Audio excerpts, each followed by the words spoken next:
This is Not Now, Maybe Later, a teen mental health podcast and a project of Sweetser. I'm glad you're listening, so let's get started.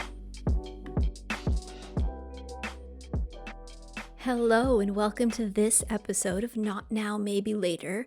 I called this one Take a Chill Pill because the topic of conversation is going to be medication. There's a lot of different things we could talk about when it comes to medication, and I'm really glad I had a very knowledgeable guy, a nurse practitioner who is also a psychiatric provider on, and you will get to hear that interview. But first, I just wanted to sort of touch on a few things that might come up. So first of all, not all mental health conditions are right to take medication for, but here's some that oftentimes doctors or therapists might suggest medication could help with. Ready?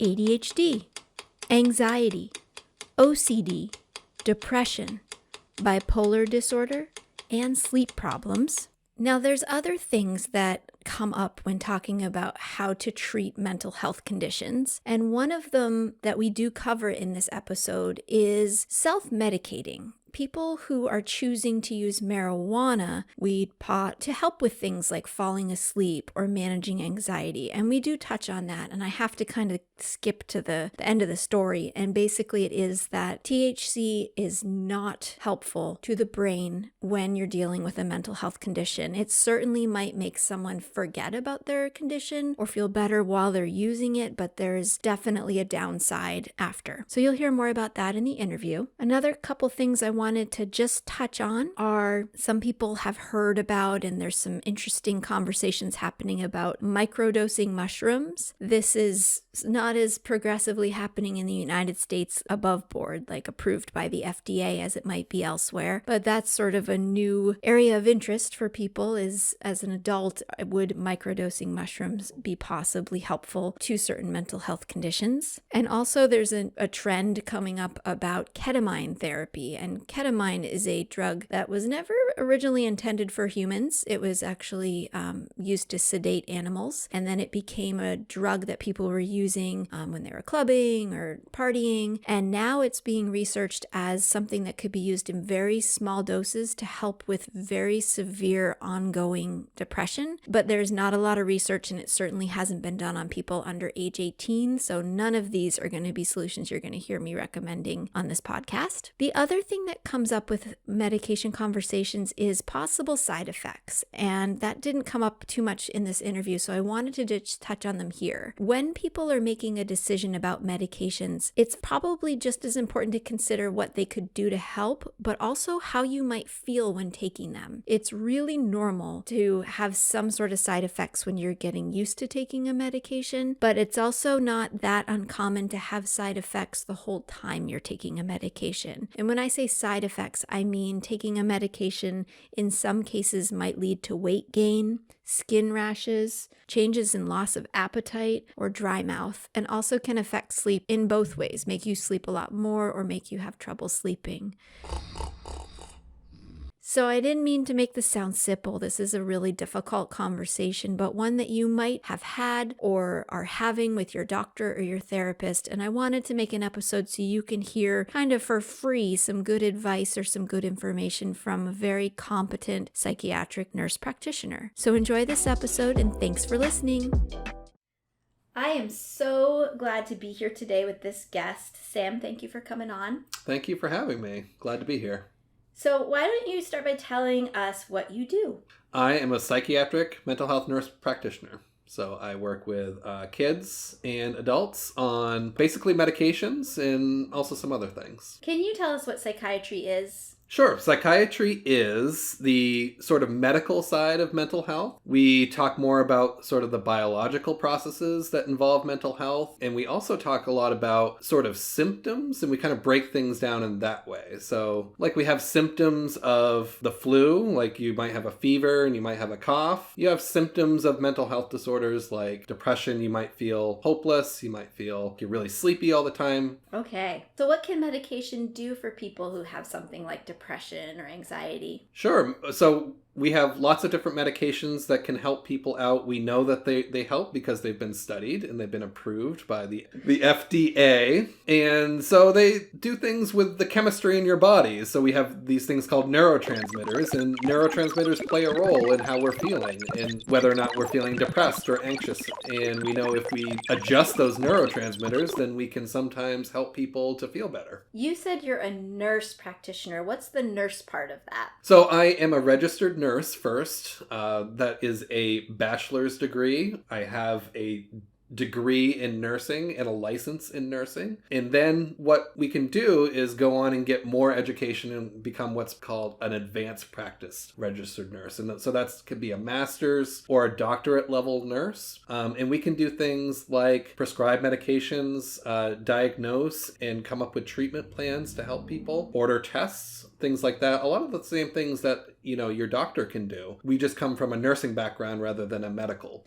So if someone comes to see you to talk about medication, are you going to do an exam since you're a nurse? Yeah, we do an exam. We do a psychiatric exam. So that's a little bit different than if you go to your doctor and get your physical exam because people are touching you and kind of things like that. We do it a lot with words. We are trying to get at what is the issue, kind of like I said before, what are your symptoms? And it's a very thorough kind of looking at what your past is, what's the problem that you're coming in with, and then we'll do some like screening exams and things like that. So not so much checking their body as it is checking their head. Exactly. We do, depending on some of the issues you might be having, sometimes we do like check a blood pressure, check your pulse. We might weigh you, kind of things like that. But it's much more hands off. This is the disclaimer. This podcast is for your listening enjoyment, but it is not therapy. If you're struggling and need help right now, tell someone in your real life. If you're in crisis and you live in Maine, call or text 888-568-1112 or text the word HOME, HOME, to 741-741. Don't wait. Ask for help.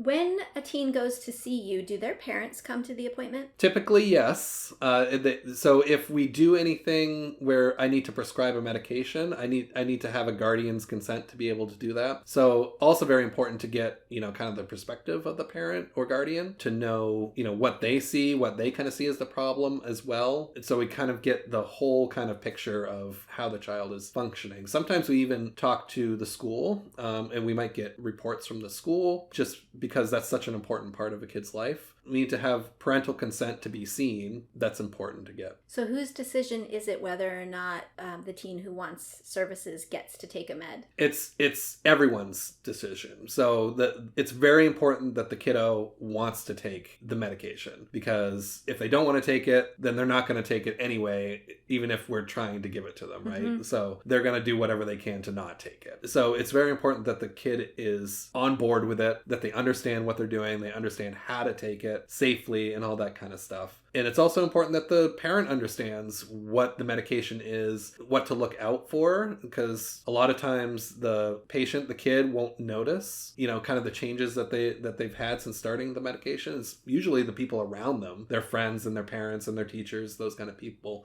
will notice first off, and they'll say, "Hey, Alice, it seems like you've been a lot more calm recently. That's good to see." But they won't necessarily be feeling that on the inside. I'm really glad you said that, because I was just reminded of when I'm hearing from teens coming in for therapy that they've started meds. It feels like most of the time nobody notices a difference for a while. And absolutely. I know you give advice on how long it takes for a med to start, but I think it's good for people to hear who are listening that, it's not the next day. You feel really different. You're not depressed anymore. You absolutely. Feel really calm. Yeah. We do have some meds that can help like that. They are fairly quickly acting, but a lot of meds, especially for ones for depression and anxiety, they take a while and they're very gradual. Mm-hmm. So gradual the person might not even notice. I'm glad we got that out there. Mm-hmm.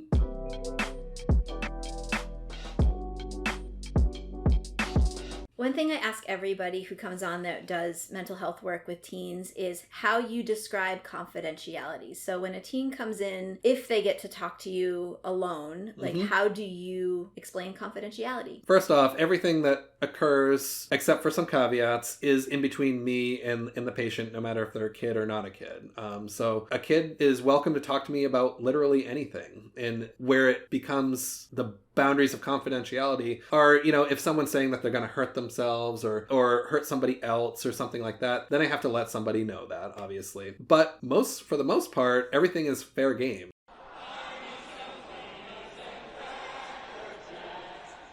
They can come to me about anything, and I don't necessarily have to tell their parents about it. We might have a conversation like, that seems like something your parents should know, and maybe we should tell them together.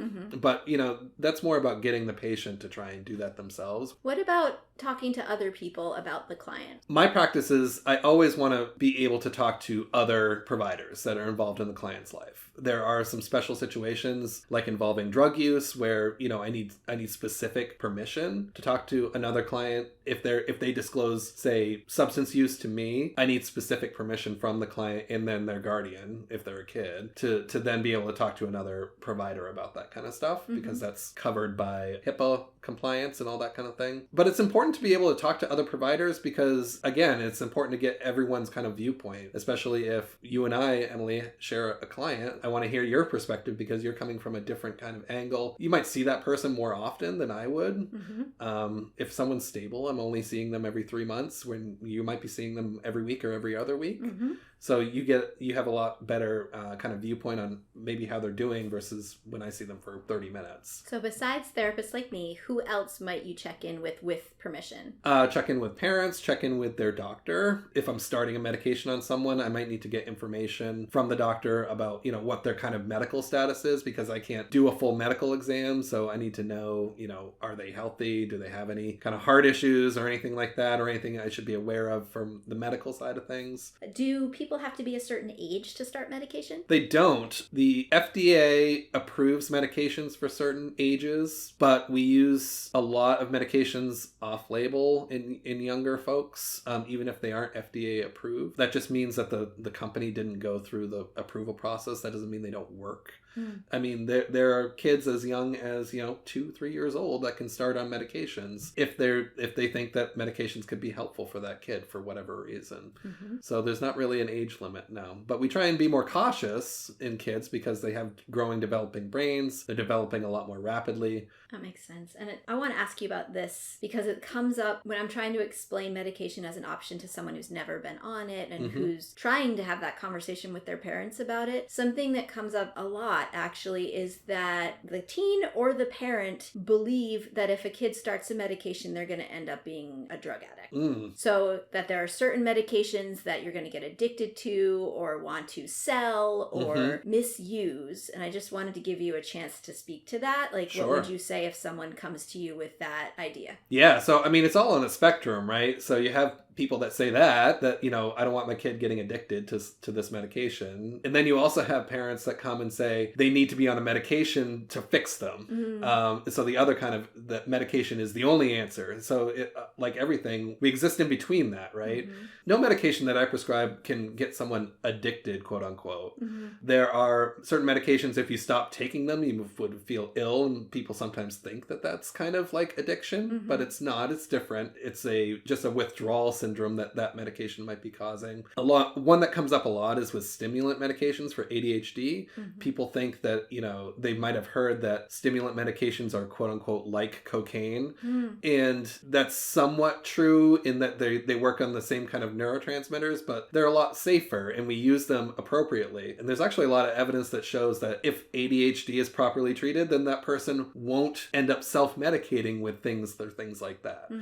So it actually prevents someone from developing a substance use disorder. So, it's important to have that kind of education in that. It's always good to hear that concern. And if you have that concern, you should always bring it up because then we can talk about it and have that kind of educational piece.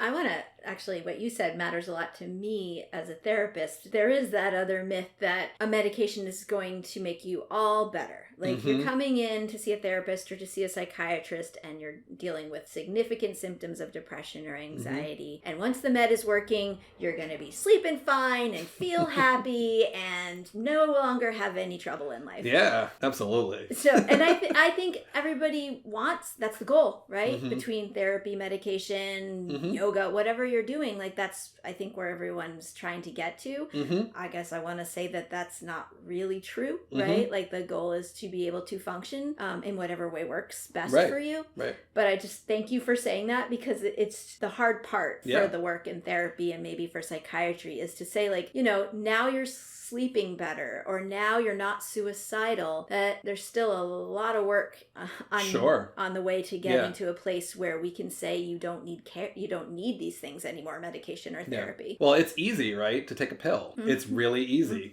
And it's easy to think, if I just take this, I'll be all better.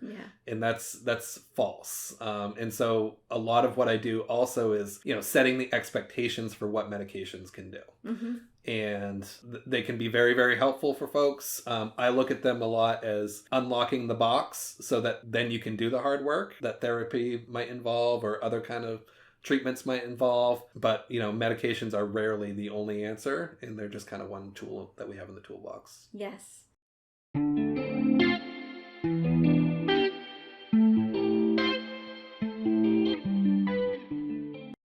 The way it goes from my side of things is someone gets referred or someone wants to try therapy because they know they're not doing okay. They're feeling stuck or having these thoughts that they're concerned about. And I find that when I meet with them, like we talk for a little while, and usually therapy can kind of get you going. Like it's working a little bit to start. You're feeling a little bit better because now you have someplace to go to talk about this stuff. And hopefully that person isn't judging you. But what I have happen a fair amount of time by the time people are getting into therapy, because they wait a long time generally to find a therapist, or they're coming out of care from somewhere else, is it's rough. They're in rough shape. And so a lot of kinds of therapies can't really work until someone's just a little bit better. Not well, but if someone is having insomnia, can't sleep, therapy is not really going to have much of a shot. Or if they're not eating because they're not hungry or they have an eating disorder, that also doesn't make therapy very effective. So I know that when I bring it up for patients, clients who have never had meds before, I'm usually framing it that way of like, we need something that's going to get you just a little bit better enough so that all this stuff we're trying to do in here, the work you're doing, can stick. So I wanted to say that. That's really important. And so we always work from a biopsychosocial point of view, right? So a lot of the medications, they're working on that biological, they're working with the neurotransmitters, they're changing those kind of things around. But if someone's social bucket is horrendous, like they're coming home to no food on the table, or they moved 4 times in the past year, like there's nothing you can really do medication wise also until so it's, you know, what is the thing first? That it's triage, right? What's the thing first? What's the problem? Right. What's the biggest problem right now? And I think for us as people helping with mental health, oftentimes it's just the basics. Like we're just trying to fix the basics. Like I said, eating, sleeping, going to school, having something in your life. That good old Maslow. Oh, Maslow. He had it figured out. Let's get into when medication might not be a good idea. Sure. So what do you think of first? The first one that comes to mind is when someone's not eating. If they have an eating disorder, or for some reason, you know, they're underfed in some kind of way. A lot of these medications work by hitching rides on protein to get into your brain. Your brain has this really cool barrier called the blood-brain barrier that's like really tight. It doesn't let a lot of things in, which is good because we don't want infections and things getting into our brain. But it makes it so medications can't easily get into our brain sometimes too. So they got to hitch rides on proteins. And if you're not eating any protein, then they have nothing to hitch a ride on. Let's name a protein. So like chicken or peanut butter, right? Sure. So things in the diet that aren't necessarily chips and candy. Yeah, for sure. I mean, if you're eating nothing but, you know, simple carbs, then that you're not going to be feeling so great anyway. So eating properly, So if someone has an eating disorder, I'll generally not prescribe medications and say that needs to be taken care of first. If someone just is, they're not really, life is generally doing okay, they're functioning okay, and they might just have some some anxiety every once in a while, I might say, maybe we don't need that. And maybe it sounds like you're in a good spot where you can maybe access therapy to kind of build up your coping skills rather than just taking a medication to treat that kind of thing. Mm-hmm. If they have a medical condition that makes it so medications wouldn't be appropriate, or specific kinds of medications might be appropriate, that's another situation that might arise. Or if they're already on other kind of medications that can interact with psychiatric medications, then that makes it harder to sometimes find the right one for folks. If someone is regularly drinking alcohol Mm-hmm. or smoking pot, is that going to be a problem for medication? Absolutely, yeah, and I probably should have said that. So substance use is a huge one that interferes with medications. So alcohol, absolutely. If alcohol is itself a depressant, so if you're drinking lots of alcohol and you're depressed all the time, I can't give you an antidepressant and you're going to feel better. It just, that doesn't work. You need to stop drinking before you're going to feel better. The same with marijuana. So marijuana is very complex. We don't really understand a lot of how it works in the brain.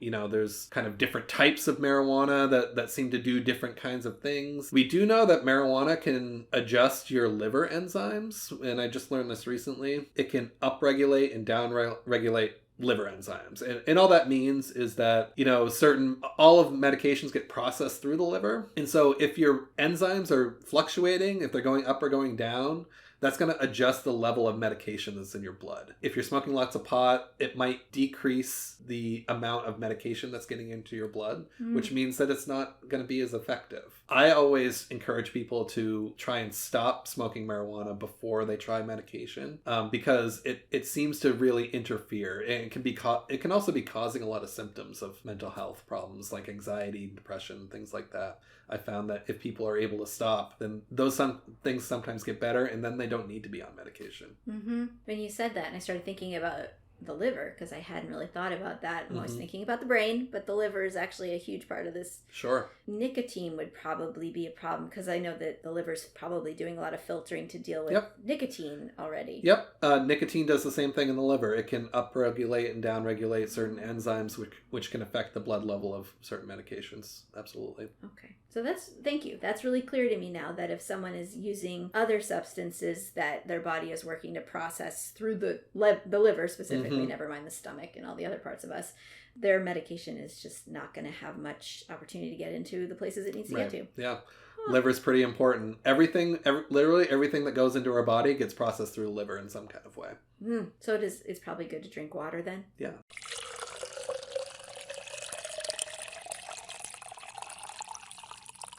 The other thing I know it's important to go over and keep an eye on is if the medication is being taken care of safely. So what is it about safety when someone has a prescription? Yeah, so whenever I prescribe a medication, we always talk about, okay, how are you going to take this medication?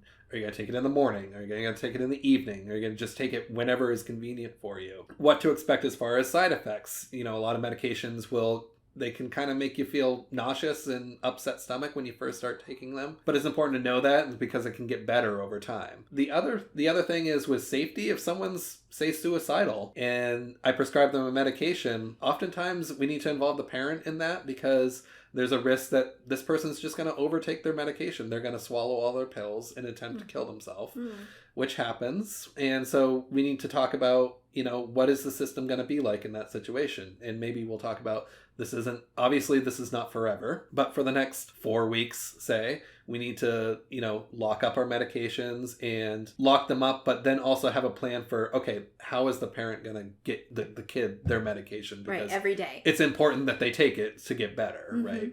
So there's a lot of planning that goes into that discussion. So it sounds like it's got to be sort of an agreement between you and the parent and the person taking the medication on what the safest but smartest way to make sure the meds get taken. It's all about what's going to work for the patient. A question I might have forgotten to ask is, what if someone decides to stop taking their meds, but, completely on their own? Well, it depends on what they're taking. I always try and have the conversation that you do not have to take medication if you don't want to. And it's okay to come to me. I try and be very non-judgmental, because people feel like kind of they're letting me down sometimes if they want to stop taking their medications, and you're not. You can take them or not take them. It's totally your choice. But to do that safely, sometimes we need to come up with a safe plan for how to get you off your meds if you want to do that. Oftentimes, a lot of these medications, if you stop them abruptly, they can make you feel very, very sick. It's nothing dangerous.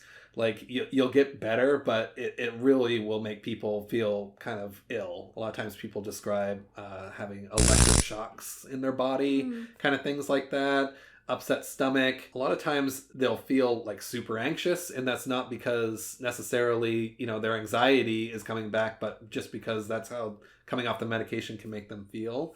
With other kinds of medications, there are some more heavy, quote unquote, hitting medications that if you stop them abruptly, they can do things like potentially cause a seizure. So we want to be very safe about that kind of stuff. And, I would just tell everyone out there, if you want to come off your medications, that's fine. Just let somebody know that that's your plan, and then we can do it safely together. Okay. When do you stop seeing someone? Generally, it depends. But generally, if someone's been pretty stable for a year on medications, we might either, we can send them back to their PCP, and the PCP can manage it so they don't need to see like a specialist anymore. Or we can also start to talk about maybe we want to trial coming off of medications and see if they're still needed anymore, because that can definitely happen. Does that happen a lot with teens? Yes. Really? Yep. So there's kind of this thought out there that if you start medications for mental health reasons, you have to be on medications for your entire life. And that's true for like a certain segment of people, but it's also true that a certain segment can probably come off of their medications. Maybe in that time things have changed. They've gotten therapy, they have more coping skills, they're able to better manage things. Maybe their environment has changed, like they've moved out of a stressful environment or something like that. And so, it's important to kind of look at all those factors and say, always be thinking, do we really still need medications or not? Okay, that feels like good news. It is good news. Yeah, it's good news. And I think it's the same for therapy. Like, it's funny because I'd like to think that a lot of the time that I'm doing therapy, we end up liking each other, me and my clients. So I don't know that you notice the minute that you really don't need therapy anymore. True. Because it's nice to have that in your life, have that therapist and that appointment in your life. But there is a point where it's probably time to say you're done, you're okay. Yeah. And again, therapy is like medication. Like, you can stop it, and then maybe you need it again in your life at some point when you're going through something or there's a big change happening. It's actually really nice to take a second and think about when you're better, right? Like when things are better and you don't need to go see your psychiatrist or your nurse practitioner anymore. You don't need to go to therapy anymore, and just try living life based on what you've built. That's the goal. Goodbye. Goodbye. Goodbye. Goodbye.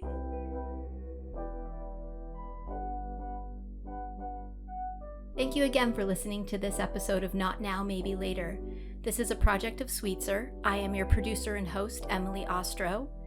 Thank you to the artist Superrar for use of the song Dopamine Hits, as sampled in this episode. Thank you to Laura Sunderland Photography for the photo shoot. Thank you to Pixabay for free access to sound effects for this episode. And most especially, thank you to my sound engineer. You know who you are, and I love you so much. Please listen, follow Not Now, Maybe Later on your favorite podcast platforms. If you'd like to email suggestions, you can write to notnowmaybe.laterpodcast@gmail.com. Thanks, and talk to you soon. So true.